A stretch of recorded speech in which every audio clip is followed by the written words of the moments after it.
Mari kita berdoa. Bapa Surgawi, Bapa yang kami sembah dalam nama anak-Mu Tuhan Yesus, sungguh kami sangat bersyukur berterima kasih kepadamu Bapa untuk segala kasih, kebaikan, kemurahan Tuhan yang masih Tuhan berikan kepada kami sampai dengan pagi hari ini, di mana kami boleh tidur dengan tenang, bangun dengan selamat, tanpa kekurangan sesuatu apapun. Itu semua karena kasih kebaikan Tuhan. Sebelum kami mulai aktivitas kami akan bersekutu dengan Tuhan, berdoa, memuji muliakan nama Tuhan, dan mendengarkan kebenaran firman Tuhan melalui channel YouTube ini. Berbicara bagi kami Tuhan, nyatakan kuasa-Mu, nyatakan isi hati-Mu, karena kami telah siap untuk mendengarkan kebenaran firman Tuhan. Dalam nama Yesus kami berdoa. Amin. Shalom ibu bapak saudara terkasih dalam nama Tuhan kita Yesus. Semangat pagi. Bertemu kembali di channel Rionando Butar-Butar dalam khotbah 5 menit aja atau 5 untuk renungan harian. Renungan pada hari ini saya ambil dari kitab Yesaya pasal yang ke-60 ayat yang ketiga. Demikian kesaksian firman Tuhan. Bangsa-bangsa berduyun-duyun datang kepada terang-Mu, dan raja-raja kepada cahaya yang terbit bagi-Mu. Datang kepada terang Allah. Ibu bapak saudara terkasih dalam nama Tuhan kita Yesus, hampir 99% orang pasti menyukai yang namanya terang. Terang adalah bagaimana cahaya yang memancar di suatu tempat, di suatu ruangan yang tadinya kosong atau gelap, sehingga ruangan tersebut menjadi berisi melalui pantulan cahaya. Sebaliknya, hampir 99% pula orang yang tidak menyukai yang namanya gelap, kebalikan dari yang tadi. Ketika keadaan gelap atau misalnya mati lampu di rumah, pasti semua akan berteriak, aduh mati lampu. Bagaimana kegelapan itu datang ketika terang tidak ada di dalam ruangan tersebut. Ibu bapak saudara, kehidupan kerohanian seseorang juga diibaratkan dalam terang dan gelap.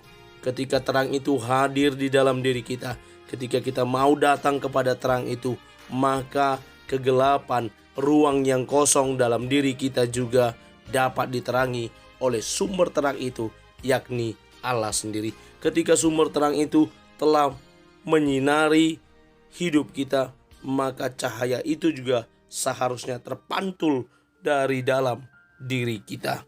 Demikian pula yang dinubuatkan oleh Nabi Yesaya kepada bangsa itu, bahwa hal ini akan terjadi di mana bangsa-bangsa berduyun-duyun datang kepada terang-Mu, dan raja-raja kepada cahaya yang terbit bagi-Mu.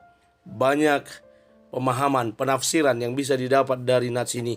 Yang pertama, bahwa nats ini merupakan nubuatan yang akan berlaku di masa-masa yang akan datang. Dari perkataan ini, kita boleh diingatkan bahwa di saat ini atau di tahun-tahun sebelumnya, banyak bangsa-bangsa yang sudah datang berduyun-duyun mencari Allah. Bahwa keselamatan yang telah disediakan oleh Allah, yang tadinya hanya bagi bangsa Israel saja, telah berikan juga kepada bangsa-bangsa lain. Contohnya kita, bangsa Indonesia ini, kita juga telah menerima terang, cahaya yang terbit dari Israel. Kita juga datang ke sana untuk menerima terang tersebut di dalam Kristus Yesus.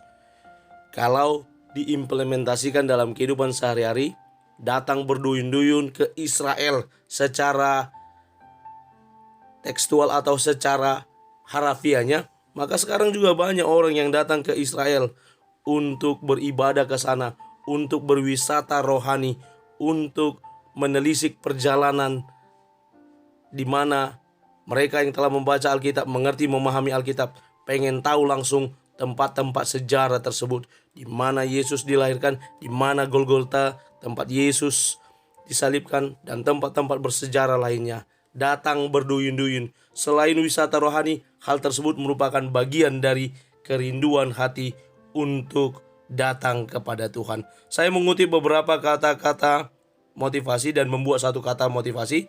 Yang pertama dari Beth Sweetland, seorang motivator, berkata, Kita tidak dapat memegang obor untuk menerangi jalan orang lain tanpa menerangi jalan sendiri. Lalu Bob Sadino, seorang pengusaha, berkata, hidup kita itu sebaiknya ibarat bulan dan matahari. Dilihat orang atau tidak, ia tetap bersinar. Dihargai orang atau tidak, ia tetap menerangi. Diterima kasihi atau tidak, ia tetap berbagi. Saya buat kata-kata seperti ini. Terang sesungguhnya telah kita terima dari terang dunia ini, yaitu Allah. Maka pantulan cahaya terang itu harusnya terpancar dari diri kita. Mari menjadi terang, sehingga orang lain turut merasakan cahaya dan hangatnya terang tersebut. Amin. Kita bersatu dalam doa. Terima kasih Bapa untuk firman-Mu yang telah kami dengarkan pada pagi hari ini, yang telah menerangi hati dan pikiran kami, yang telah menerangi hidup kami setiap hari dan setiap paginya. Mampukan kami untuk menjadi para pelaku kebenaran firman Tuhan yang hidup di dalam terang-Mu Tuhan. Datang kepada sumber terang, yaitu Engkau, Yesus Kristus Tuhan kami, dan pantulan cahaya itu juga ada dalam diri kami. Kami mulai hari ini dengan mengandalkan Tuhan. Dalam nama Yesus kami sudah berdoa dan mengucap syukur kepada Bapa Sorgawi. Amin. Selamat beraktivitas. Tuhan Yesus memberkati. Shalom.